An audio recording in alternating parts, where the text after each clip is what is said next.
पहला सवाल इस प्रकार है, रचना काल की दृष्टि से निम्नलिखित कृतियों का सही अनुक्रम है। वीडियो को रोक के आप अच्छे से देख लीजिए। कुवलयमाला कथा, राहुल वेल, उक्ति व्यक्ति प्रकरण या फिर वर्ण रत्नाकर, ये क्रम होगा। या फिर राहुल वेल, कुवलयमाला कथा, उक्ति व्यक्ति प्रकरण, वर्ण रत्नाकर, उक्ति व्यक्ति प्रकरण, राहुल वेल, कुवलयमाला कथा, वर्ण रत्नाकर, या फिर वर्ण रत्नाकर, उक्ति व्यक्ति प्रकरण, राहुल वेल, कुवलयमाला कथा। बताइए कौन सा जो अनुक्रम है वो सही है। तो साहब यहाँ पर रचना काल की हम दृष्टि से देखें तो पहला जो अनुक्रम है ए विकल्प जो है ये सही है, यानी कि कुवलयमाला कथा, इसका रचना काल यहाँ पर मैं ऊपर लिख देता हूँ 778 ईस्वी। ठीक है, पहले ये आ गई। राहुल वेल की बात करें तो 10वीं शताब्दी। ठीक है, ये आ गया। उक्ति व्यक्ति प्रकरण की बात करें तो 12वीं शताब्दी। ठीक है, और बात करें वर्ण रत्नाकर की तो वर्ण रत्नाकर का समय हो जाएगा साहब 14वीं शताब्दी। तो 778, 10वीं, 12वीं और 14वीं, ये रचना काल की दृष्टि से यहाँ पर कृतियों का सही अनुक्रम है। अब ये भी ध्यान में रख लीजिए, कुवलयमाला जो कथा है इसके रचनाकार कौन है? उद्योतन सूरी साहब। कौन है? उद्योतन सूरी साहब। राहुल वेल रोड़ा कवि। कौन? रोड़ा कवि। ठीक है। उक्ति व्यक्ति प्रकरण दामोदर शर्मा। और वर्ण रत्नाकर कौन? ज्योतिरीश्वर ठाकुर। वर्ण रत्नाकर के कौन? ज्योतिरीश्वर ठाकुर साहब हो जाएगा। आगे बात समझ में। अगला सवाल देखिए आप। अगला सवाल है साथियों यहाँ पर रचना काल की दृष्टि से, फिर वही है क्योंकि इस प्रकार के सवाल है जो बहुत पूछे जाते हैं।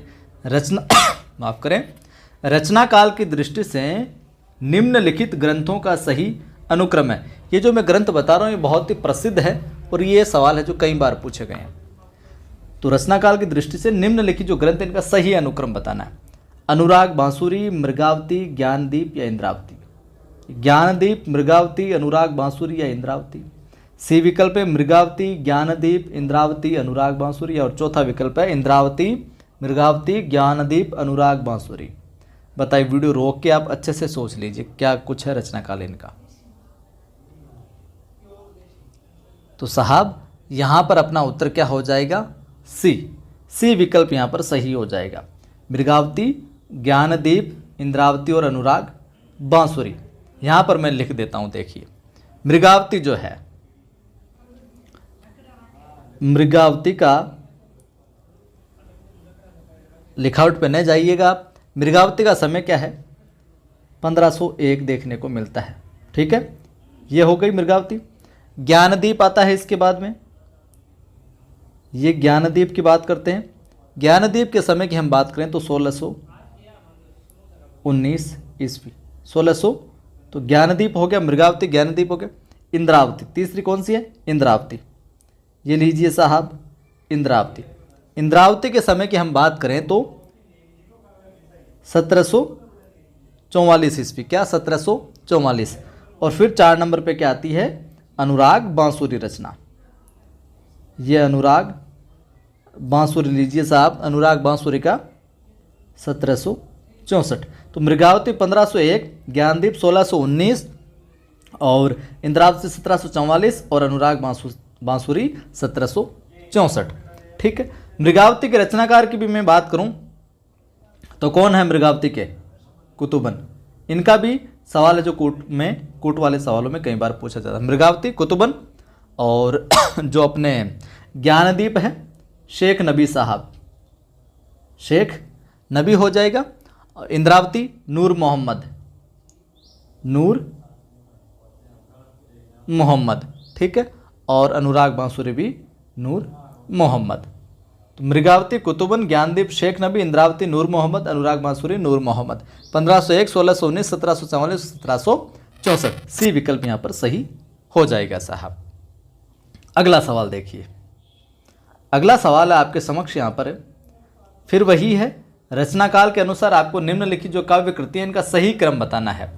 पहली कृति ललित ललाम है पहले विकल्प में, भाव विलास है, श्रृंगार निर्णय है, जगत विनोद है।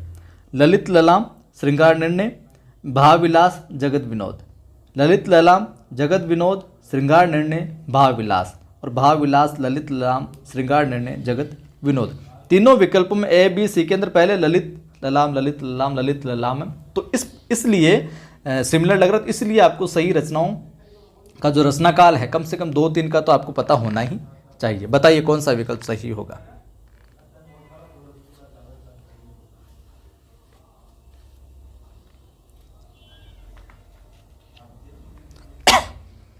तो सही विकल्प हो जाएगा साहब यहाँ पर ए। कौन सा हो जाएगा? ए यहाँ पर सही विकल्प है जो हो जाएगा। ए के अंदर क्या है?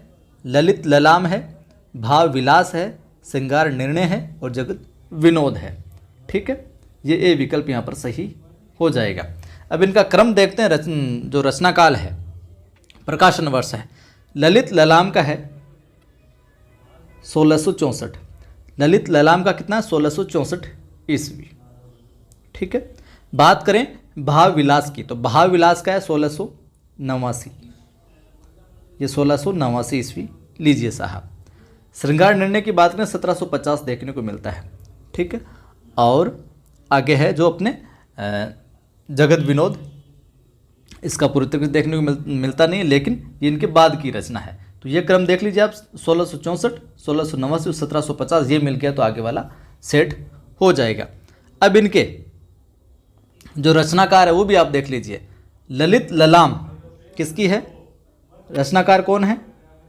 मतीराम साहब। किसकी है ललित ललाम? मतीराम की। भावविलास सबको विदित होगा, देव साहब। भावविलास किसकी है? देव की है।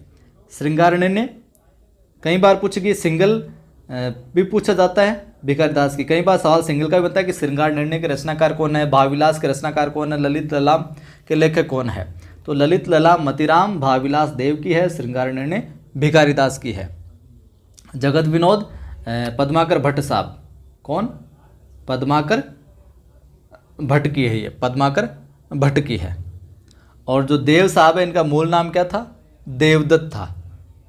और देव आचार्य और कवि दोनों रूपों में प्रसिद्ध थे। देव जो है आचार्य तो भी था इनमें, और वह कवि, दोनों के अंदर क्या थे? ये प्रसिद्धि प्राप्त थी इनको। और मूल नाम क्या था देव का? देव दत्त साहब। ठीक, अगला सवाल देखिए आप। अगला सवाल भी इसी प्रकार का है, क्योंकि इसी प्रकार के सवाल पूछे जाते हैं तो ये महत्वपूर्ण रचनाएं, इसलिए मैंने सोचा कि यही करवाएं आपको। जन्म काल के अनुसार, अब लेखकों के जन्म काल की बात है। जन्म काल के अनुसार निम्नलिखित कथाकारों का सही अनुक्रम है। ये सभी के सभी क्या है? कथाकार है। तो पहले वीडियो को रोक के आप पढ़ लीजिए अच्छे से। जैनेन्द्र, भगवती चरण वर्मा, अमृतलाल नागर और हजारी प्रसाद द्विवेदी। अमृतलाल नागर, फिर हजारी प्रसाद, फिर भगवती चरण और फिर जैनेन्द्र। हजारी प्रसाद, जैनेन्द्र, भगवती चरण, अमृतलाल। भगवती चरण वर्मा, जैनेन्द्र, हजारी और अमृतलाल नागर। बताइए क्या विकल्प होगा सही?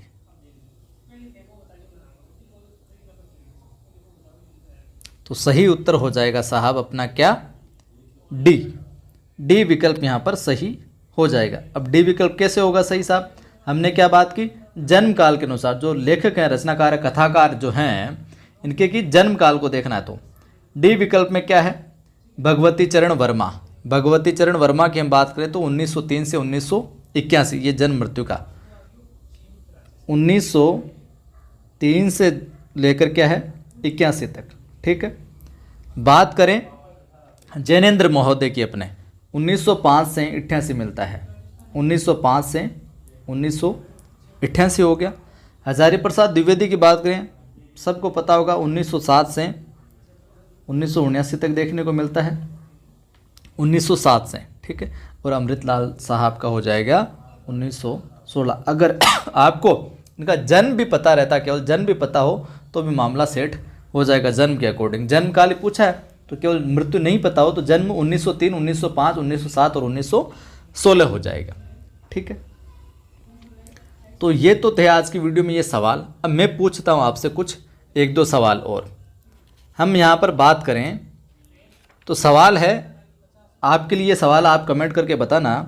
पहला सवाल आपके लिए आज की इस वीडियो में है अंगवधू। क्या सवाल है? अंगवधू। अंगवधू किस कवि की रचना है? किस कवि की रचना है? अंगवधू किस कवि की रचना है? उत्तर है जो आप कमेंट करके बताइएगा साहब। इसके अतिरिक्त मैं पूछ लूँ आपको, ये सवाल तो मैंने बता ही दिया था पिछले वीडियो में, पिछली वीडियो में कुमारपाल, जब मैंने एक सवाल की व्याख्या बताई थी तब बताया था कुमारपाल प्रतिबोध। कुमारपाल प्रतिबोध, ये दो सवालों के आप कमेंट करके जवाब दीजिएगा। अंगवधू किस कवि की रचना है? एक तो ये, और कुमारपाल प्रतिबोध के रचनाकार कौन है? कुमारपाल प्रतिबोध के रचनाकार आपको बताना है, ठीक है। राजमती से रूठकर बीसल देव कहाँ चला गया था या फिर कहाँ गया था? कर्नाटक में, उड़ीसा में, तमिलनाडु में या फिर आंध्र प्रदेश में? बताइए। राजमती से रूठकर बीसल देव कहाँ गया था? तो उत्तर क्या हो जाएगा साहब? उत्तर हो जाएगा उड़ीसा। और ये सवाल यूपी पीजीटी 2013 में पूछा गया, उसके अतिरिक्त भी कई बार एग्जाम में पूछा गया है। कहाँ चला गया था? उड़ीसा जो चला गया था। और बीसल देव रासो के रचनाकार कौन है? ये भी चीज़ें मैं आपको याद करवा दूँ, अगर पहली बार कोई देख रहा है उसको नहीं पता है तो नरपति नालय हो जाएगा, ठीक है। नरपति नालय हो जाएगा। खंड पूछ ले इसकी कि ये बीसल देव रासो कितने खंडों में है? तो साहब ये 4 खंडों में विभक्त है। कितने खंडों में है? 4 खंडों में। ये सारी चीज़ें आप बार बार सुनते रहोगे मेरे साथ तो याद हो जाएगी। 4 खंडों में। और खंड 2 में यह वर्णित है, कौन सा? कि जो रूठ कर जो है बीसल देव किधर चला गया? उड़ीसा में। ये कौन से खंड में है? खंड 2 में वर्णित है कि राजमती को छोड़कर बीसल देव उड़ीसा है जो चला जाता है। और वहाँ पर कितने साल रहता है? वहाँ पर ऐसा वर्णन मिलता है कि वहाँ पर वो 1 वर्ष है जो व्यतीत करता है, ठीक है। अगला सवाल देखिए साहब, इनमें से किस ग्रंथ में लिखा है कि अग्नि परीक्षा के बाद सीता जो है वो जैन धर्म में क्या हो गई? दीक्षित हो जाती है। कौन सा ग्रंथ है वो जिसमें लिखा है कि अग्नि परीक्षा होती है सीता की और उसके बाद में वो जैन धर्म में जो दीक्षित हो जाती है उसको अपना लेती है? महापुराण में, परमात्मा प्रकाश में, भविष्यत कहा में या फिर पौम चर्यू में? बताइए साहब। तो क्या उत्तर होगा? उत्तर हो जाएगा साहब अपना यहाँ पर डी। पौम चर्यू में लिखा है कि अग्नि परीक्षा के बाद सीता क्या है? जैन धर्म में दीक्षित हो जाती है। और इसके रचनाकार को मैंने आपको बहुत बार बताया हुआ है। अब आप कमेंट करके बताना पौम चर्यू के रचनाकार कौन है साहब, ठीक है। अगला सवाल है पंच पांडव चरित रास। पंच पांडव चरित रास के रचयिता कौन है? पंच पांडव चरित रास के रचयिता शालिभद्र सूरी, आसगु, नरपति नालय या दलपति विजय? बताइए। अच्छा सवाल है, ये पीजीटी 2015 में आया हुआ है। तो उत्तर क्या हो जाएगा? ए, शालिभद्र सूरी पंच पांडव चरित रास के, ठीक है। समय हम बात करें इसकी तो समय आपको देखने को मिल जाता है इसका 1350 ईस्वी के तकरीबन, ठीक है। इसकी विशेष बात यह है, हिंदी का प्रथम ऐतिहासिक रास ग्रंथ है ये। क्या है? हिंदी का प्रथम किस प्रकार ग्रंथ? ऐतिहासिक।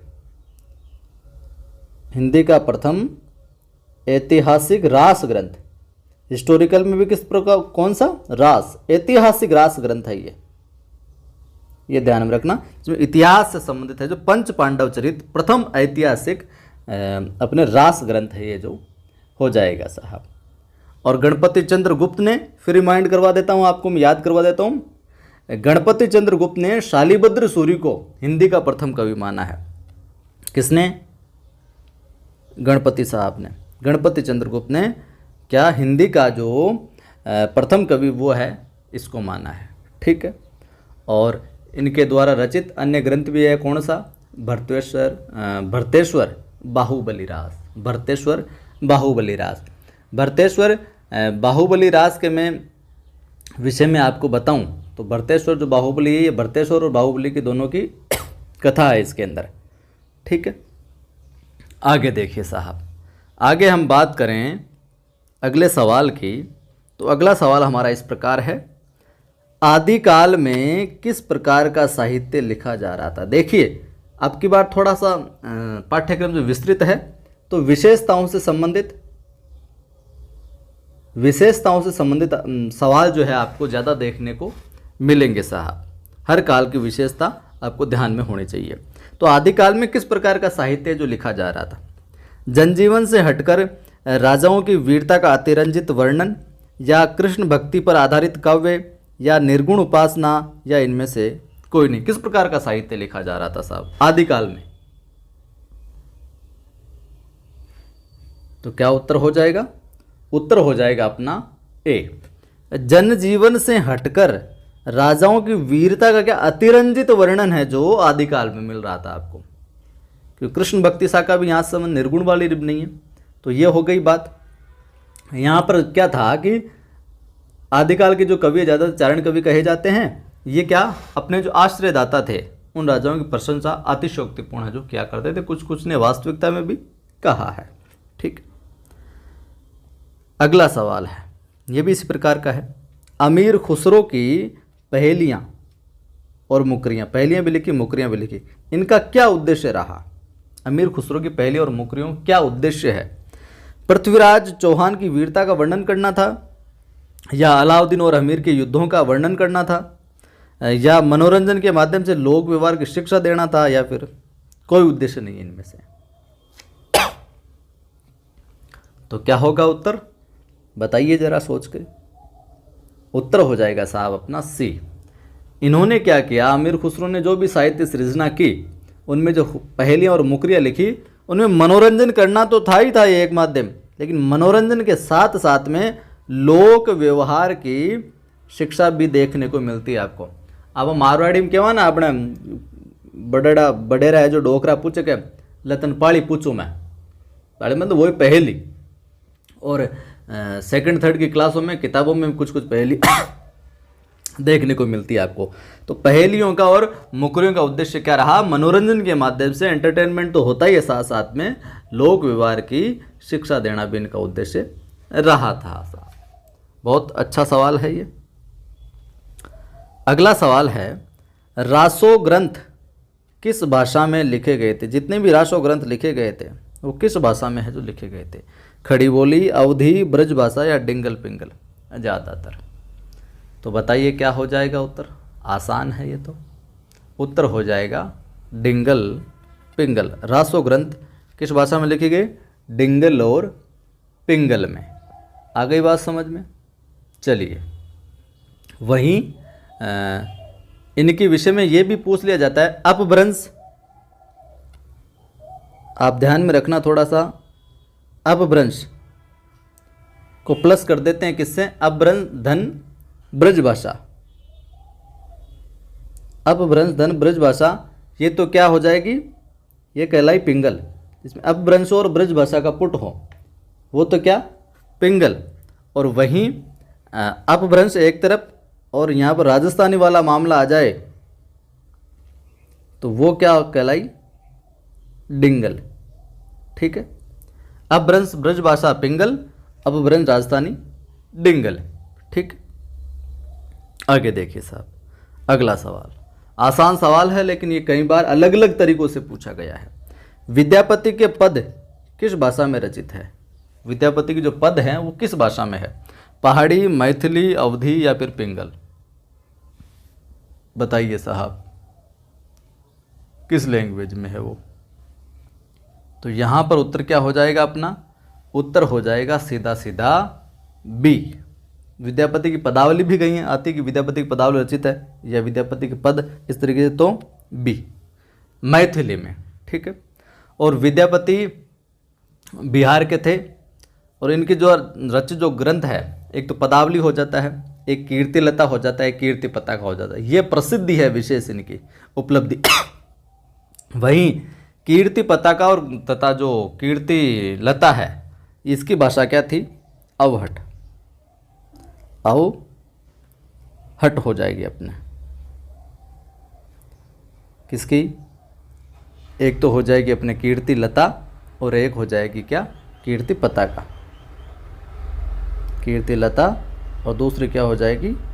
पताका। इनकी दोनों की क्या अवहट थी और पदावली की अपने या जो पद है वो थे मैथिली में। आपके लिए एक छोटा सा सवाल है। सवाल है आपके लिए ये, बताइएगा आप इसका उत्तर भी कमेंट करके। प्राकृत पेंगलम क्या है रचना का नाम? रचना का नाम है प्राकृत पेंगलम। रचना का नाम है प्राकृत पेंगलम के रचनाकार कौन है?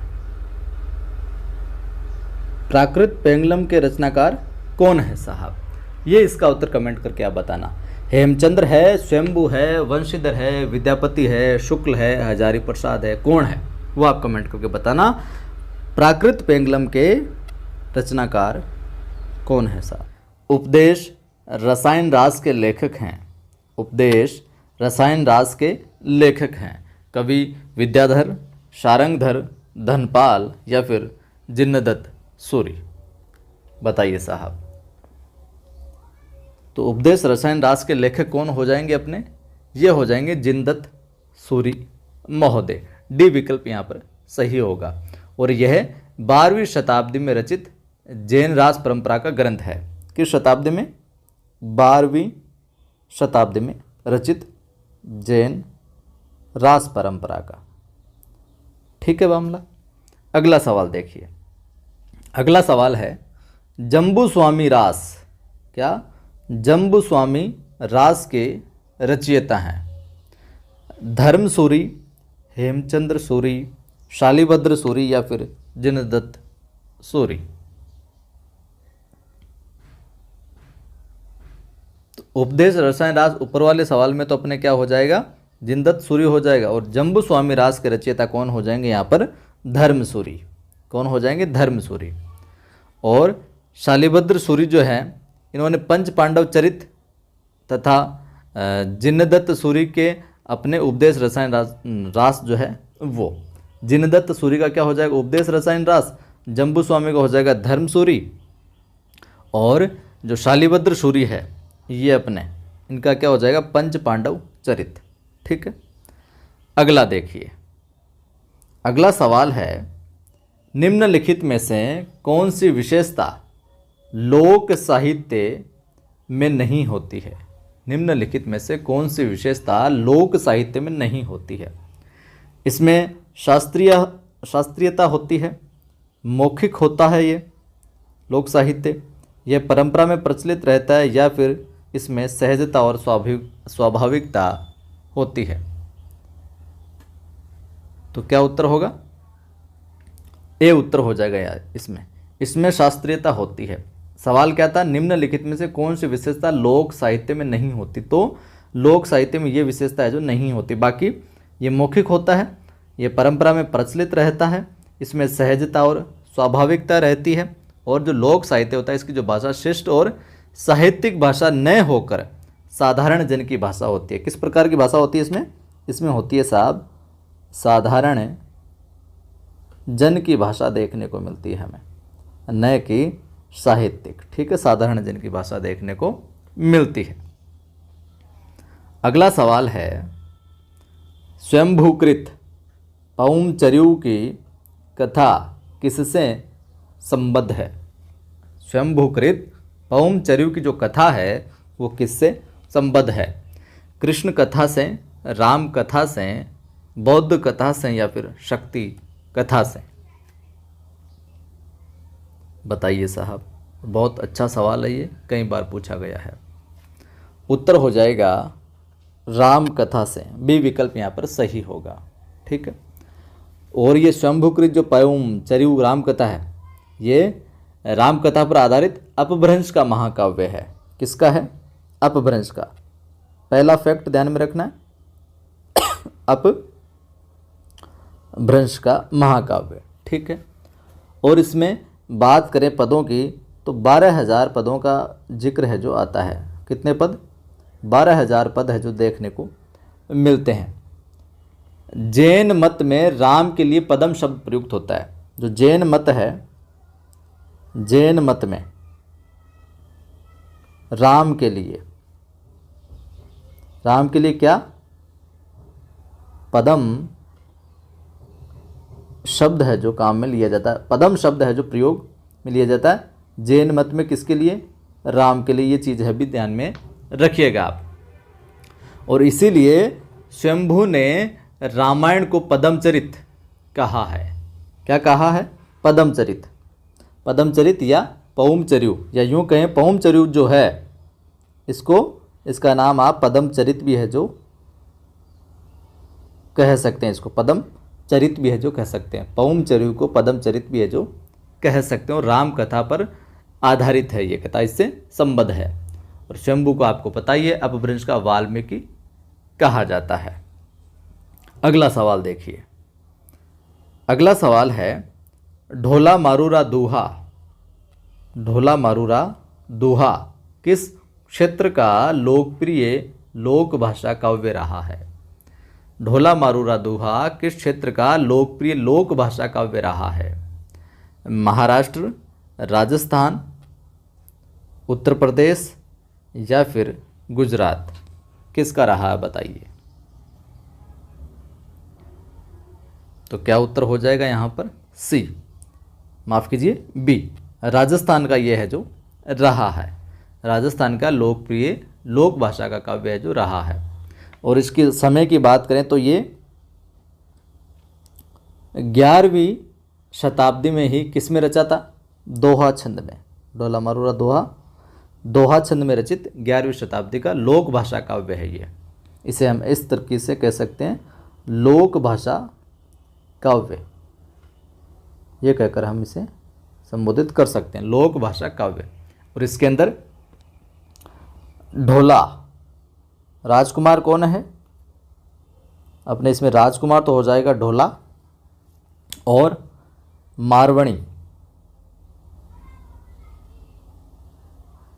मारवणी जो है वो हो जाएगी क्या? राजकुमारी। मारवणी राजकुमारी, इनकी क्या है? प्रेम कथा है ये, प्रेम कथा।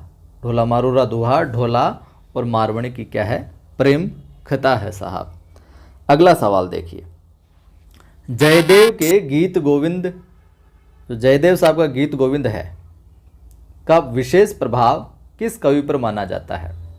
जयदेव साहब की जो गीत गोविंद है टीका, इसका विशेष प्रभाव किस पर माना जाता है? विद्यापति, मीराबाई, सूरदास, चित्त स्वामी? तो उत्तर हो जाएगा ए, विद्यापति साहब पर माना जाता है। अगला सवाल है अपभ्रंश शब्द का प्रयोग सबसे पहले कहाँ देखने को मिलता है? अपभ्रंश का जिक्र जो आता है वो सबसे पहले कहाँ देखने को मिलता है? सूरदास की रचनाओं में, भरतमुनि की रचनाओं में, या फिर राजा धारसेन द्वितीय के शिलालेख में, या फिर तुलसीदास की रचनाओं में? बताइए। तो उत्तर क्या हो जाएगा यहाँ पर? उत्तर हो जाएगा सी, राजा धारसेन द्वितीय के शिलालेख में अपभ्रंश शब्द का प्रयोग सबसे पहले देखने को है जो मिलता है अपने को। ठीक है। अगला सवाल है आदिकाल। आदिकाल और भक्तिकाल के बीच एक स्वर्णिम कड़ी किसे कहा जाता है? आदिकाल और भक्तिकाल के बीच एक स्वर्णिम कड़ी किसे कहा जाता है? जयदेव को, विद्यापति को, जायसी को, या फिर जगनीक को? किसको कहा जाता है?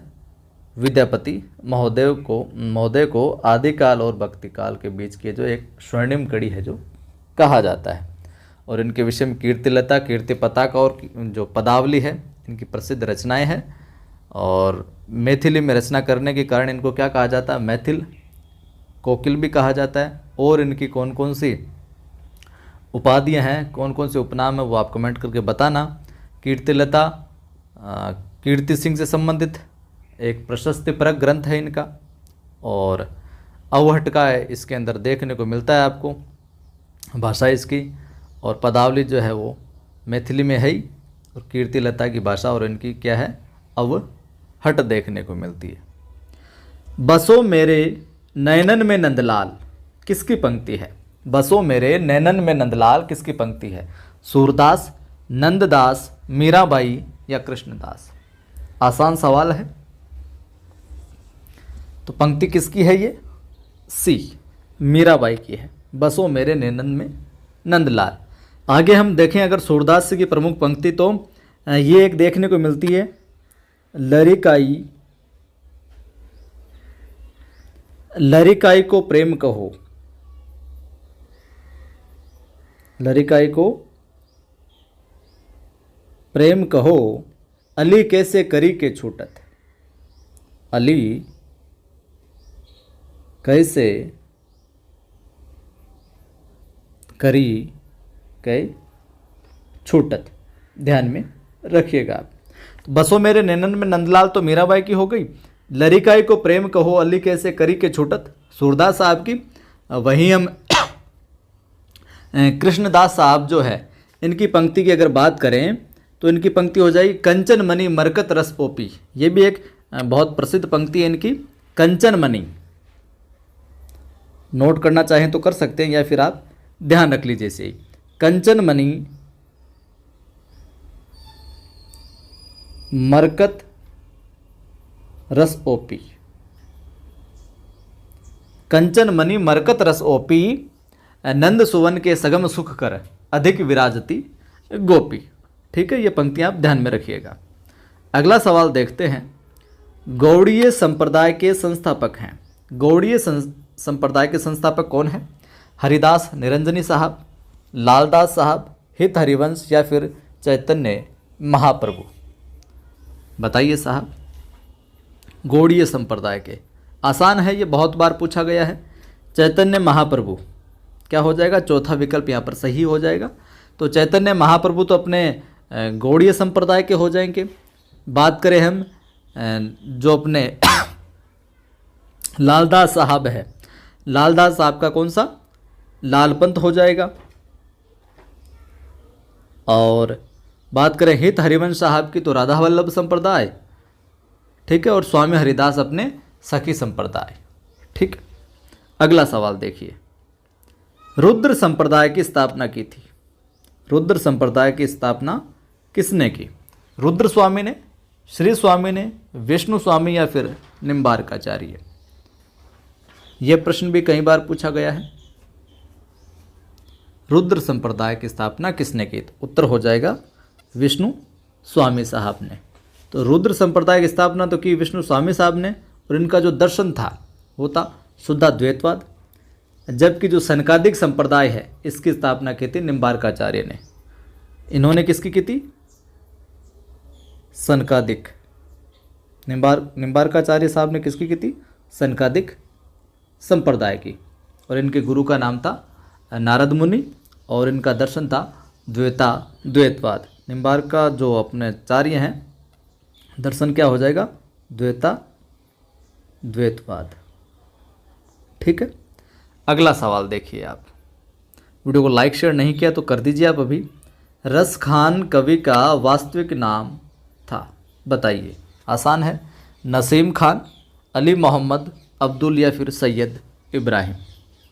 देखिए, मेरा प्रयास है बिल्कुल सरल से सरल प्रश्न भी शामिल किया जाए, क्योंकि कई साथियों को उनका भी पता नहीं होता और कन्फ्यूजन में गलत भी हो जाते हैं। और इस तरह प्रश्न भी है जो धीरे धीरे सरल से कठिन की ओर ये अपनी सीरीज है जो चल रही है। तो भक्तिकाल प्रारंभ किया, तो जो बेसिक सवाल बनते हैं भक्तिकाल से संबंधित वो भी यहाँ पर शामिल कर रहा हूँ, और कुछ धीरे धीरे आगे इस तरह प्रश्न भी आपको देखने को मिलेंगे। तो रसखान कवि का वास्तविक नाम सैयद इब्राहिम। ठीक है, ये तो हो गया। लेकिन हम बात करें थोड़ा सा इनके जन्म की, तो अनुमानत है दिल्ली में सन 1533 में, अनुमान है ये लगभग में, और मृत्यु 1618 के तकरीबन। इनकी काव्य कृतियाँ हैं जो पूछ ली जाती है रसखान साहब की, काव्य कृतियाँ पूछ ली जाती है। तो बात करें प्रमुख काव्य कृति आती है कि उसका नाम है सुजान रसखान। सुजान रसखान। और हम बात करें प्रेम वाटिका, आपको व्याख्या में जब बताऊंगा मैं तो वहाँ पर आपको कुछ विशेष चीज़ें मिल सकती है। जैसे कि यहाँ से सवाल बन जाएगा आपको, रसखान कवि की निम्न रचना नहीं है, या रसखान कवि की कौन सी रचना नहीं है, तो वहाँ पर सुजान रसखान दे दी, प्रेम वाटिका दे दी, दान लीला दे दी, और एक है जो किसी और राइटर की दे दी। तो आपको ध्यान में रखना है इनकी रचनाओं का। दान लीला हो गई, अष्टयाम हो गई, तो ये इनकी प्रमुख रचनाएं हैं। तो रसखान साहब का वास्तविक नाम सैयद इब्राहिम, और सुजान रसखान, प्रेम वाटिका, दान लीला और अष्टयाम, इन चारों रचनाओं को तो आपको विशेष तौर से याद है जो रखना है। अगला सवाल देखिए, रामानुजाचार्य ने किस दर्शन का प्रतिपादन किया। मैंने काफ़ी समय पहले एक वीडियो बनाया था जिसमें जो अलग अलग दर्शन है उनको ट्रिक से समझाया था आपको बिल्कुल आसानी से, तो अगर देखा हो तो याद होगा आपको। रामानुजाचार्य ने किस दर्शन का प्रतिपादन किया? अद्वैतवाद, शुद्धाद्वैतवाद, विशिष्टाद्वैतवाद या फिर द्वैतवाद? बताइए साहब, क्या उत्तर हो जाएगा? विशिष्टाद्वैतवाद। याद कैसे रखोगे? राम के अनुज, राम के अनुज कौन? भरत, और वो क्या थे? राम के लिए क्या थे? विशिष्ट थे। राम के अनुज क्या थे? विशिष्ट थे। तो राम के रामानुजाचार्य यानी विशिष्टाद्वैतवाद। राम के अनुज विशिष्ट थे भरत, इस तरीके से याद रख सकते हो। रामानुजाचार्य का क्या हो जाएगा? विशिष्टाद्वैतवाद। ठीक है, इसके साथ में ही आपको मैं थोड़ी सी और डिटेल दे देता हूँ, पहले भी बताया था और बता देता हूँ। यहाँ पर हम बात करें विशिष्टाद्वैतवाद, तो ये हो गया रामानुजाचार्य श्री संप्रदाय से संबंधित। अद्वैतवाद की बात करें तो अपने अद्वैत जो है स्मार्त संप्रदाय शंकराचार्य हो जाएंगे, और द्वैतवाद की बात करें तो मध्वाचार्य हो जाएंगे। द्वैतवाद के कौन हो जाएंगे? अपने मध्वाचार्य। ठीक है, आगे अब देखते हैं। निरंजनी संप्रदाय के प्रवर्तक कवि कौन है? दादू दयाल, हरिदास, गरीबदास या फिर सुंदरदास? निरंजनी संप्रदाय बहुत बार पूछा गया, ये करंट जीके वाले पोर्शन में भी पूछा जाता है आजकल। तो उत्तर हो जाएगा साहब अपना यहाँ पर निरंजनी संप्रदाय के प्रवर्तक कवि कौन हो जाएंगे? बी, यानी कि हरिदास साहब। और स्वामी जो हरिदास है इन्होंने वृंदावन में निम्बार्क मत के अंतर्गत सखी संप्रदाय या फिर टट्टी संप्रदाय की स्थापना है जो की थी। हरिदास साहब ने क्या? सखी संप्रदाय की। ठीक है, किसकी? सखी संप्रदाय की। आगे हम बात करें यहाँ पर अकबर के दरबारी कवि तानसेन स्वामी हरिदास के शिष्य थे, ये भी आप ध्यान में रखिएगा। अकबर के जो दरबारी कवि थे तानसेन स्वामी वो हरिदास के शिष्य थे, और इनके द्वारा रचित ग्रंथों की हम बात करें तो सिद्धांत के पद और केलीमाल। सिद्धांत के पद और केली माल इनकी रचनाएं देखने को मिलती है साहब। अगला सवाल है अपना, आकाश धर्मगुरु कहा जाता है। आकाश धर्मगुरु कहा जाता है शंकराचार्य को, रामानंद को, रामानुजाचार्य को या फिर वल्लभाचार्य को? बताइए साहब। उत्तर हो जाएगा बी, आकाश धर्मगुरु किसको कहा जाता है? रामानंद को कहा जाता है। किसको? रामानंद को। और रामानंद को हजारी प्रसाद द्विवेदी ने आकाश धर्मगुरु है जो कहा है। किसने कहा? हजारी प्रसाद द्विवेदी ने। तो ये भी ध्यान में रखना, किसने कहा? लिख लीजिए आप अगर लिखना चाहें तो, या बाकी आप ध्यान में रखिए। हजारी प्रसाद द्विवेदी ने। हजारी प्रसाद द्विवेदी साहब ने आकाश धर्मगुरु कहा रामानंद को। ठीक है, और हिंदी में रामानंद राम काव्य के पुरस्कर्ता कवि है जो माने जाते हैं। हजारी प्रसाद ने यह बात भी कही कि मध्य युग की समग्र स्वाधीन चिंता के गुरु रामानंद ही हैं। मध्य युग की, ये भी बात लिख लीजिए, इन्होंने कही थी क्या?